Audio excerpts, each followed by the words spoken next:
I'm looking at the pictures and I'm like, uh-oh, these look kind of weird. They look sus. But at that point, I had never seen a bootleg pair of 85, so I figured I was safe. The description basically said that they were a player sample, and I kind of just took them for their word. A couple weeks later, they showed up at my house, and immediately I knew it was not good. What's up, guys? Welcome back to the channel. The year was 1993, and the vintage scene in Japan was popping off. Long before the internet, people relied on mail-order catalogs to get their shoes from the 80s.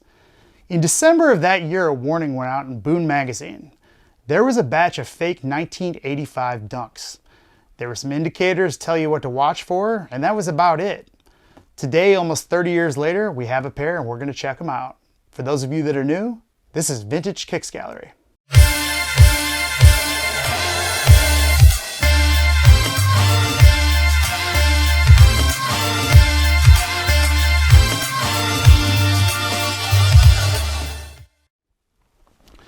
All right, to find a bootleg pair from the 90s, pretty difficult. To find them with a box, virtually impossible. So we're actually really lucky to have these today. I got these about 4 years ago. Before Buy-E, you had to basically rely on proxies, which were people, to buy from the Japanese auctions, and then they would just ship them to your house. So these popped up one night. I emailed my proxy. I'm like, pull the trigger, get them, get them, get them. And after I did, I'm looking at the pictures and I'm like, uh-oh, these look kind of weird. They look sus.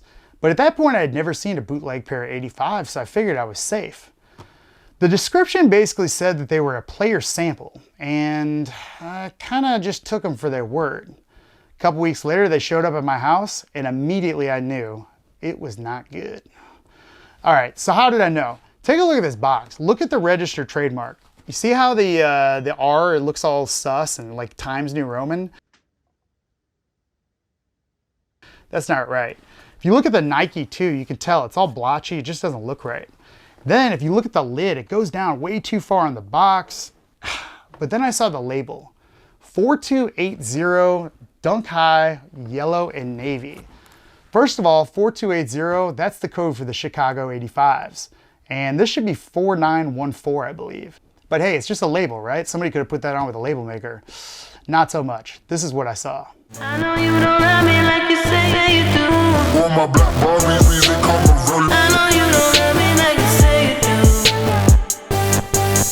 All my black Barbies, they come round around me. It's like I got on, boy, like my name was all my black Barbies come around me. It's like I got on, boy, like my name was Cardi. All my black Barbies, they come around me. It's like I got. All right, as soon as I opened the box, my heart sank. I knew it. I had been finessed. So I'm looking at them, and basically I'm thinking there's no way I'm getting my money back. Luckily, I didn't pay a whole lot, but still, I was kind of bummed. But the more I looked at them, I was like, this is actually pretty cool to have a bootleg from that time. So this is before I saw the Boon warning, and I'm looking at them and I'm thinking, these just don't look right, okay? So I'm not totally convinced they're fake. They could be player samples like the ad said, right? Not so much. Let's compare them to an actual pair of 85 Dunks we have. All right from the jump, you could tell when you hold them side by side. I mean, look at that shape. It's not even close. Upon further inspection, take a look at the checks. You notice anything different? That's right, they're the wrong size. Not only are they the wrong size, they're the wrong material. Let's just keep going down the list. Toe box perforations, they are wrong. See this material up here by the collar? That's wrong. Take a look at the stamp though. It's STP factory.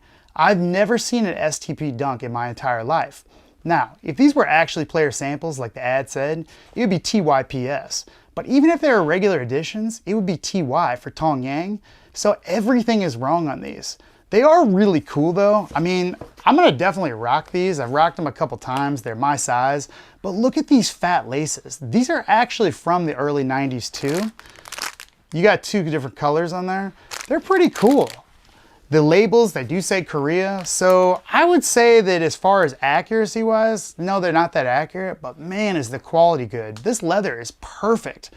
So let's get this real one out of here and let's talk more about these bootlegs. Okay, first of all, bootlegs out of Japan from the 90s, they're super rare, but you do have to be careful when you look. Okay, so let's take a look at the Boon magazine warning. It's not even this colorway. And if you look at it, you can tell it's not even this exact batch. What does that mean? It means that there's actually more than one batch of bootlegs from the early 90s that are out there. So are these from 93? Probably, maybe 94. They do have some age.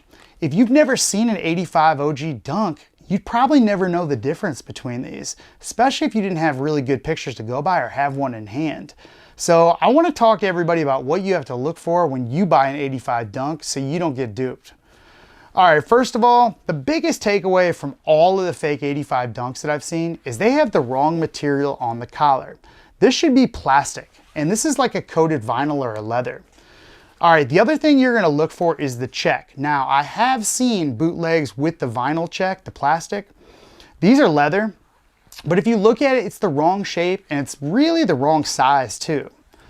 The other thing that's a dead giveaway is look at the toe box perforations. That's right, they look just like the bootleg J's from the time. They're just too small. Moreover, you can just tell the shape. It's more of like a retro Dunk from today, as opposed to the 85 has a completely different shape. So if you're looking at one of these, take a look at that collar, take a look at the toe box, and then take a look at the laces. Now I know laces are an easy thing to swap, but every bootleg of the 85 Dunks that I've seen has these weird fat laces on there. Now they do look pretty cool and they do look like they're from the 80s, but they're definitely not. They're from one of the fake batches from the 90s. All in all though, if you can pick these up for the right price, buy them. I mean, they're a piece of history.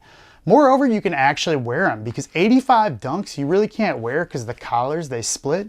These you can wear. I've worn them before and they are wearable, trust me. They're not that bad either comfort-wise. Now, what are these things worth? I have no idea. Being that they have the box, they probably have some value to a collector of bootlegs or basically a collector of anything at the time. They certainly have value to me. I know that the fake Jordan 1s from that era, they sell for a good amount of money now, and I'll bet you these Dunks do too. Now, how common are they? Not very, but I have seen the other batch, the ones that are from Boone Magazine, on eBay, and they were asking a lot. I messaged the seller, told them they were fake. I never got a response, but what are you gonna do? So I'm curious what you guys think. Is it wrong to rock a bootleg from the 90s? I mean, it's not the same as a counterfeit from today, right? I guess technically it is, but no, it isn't in my mind. I think these are totally okay to rock, but I'm curious what you guys think. And also, would you ever buy a pair? If you would, how much? Lots of questions, but let me know. All right, guys, if you enjoyed this video, consider subscribing. Please like, and I'll see you next time.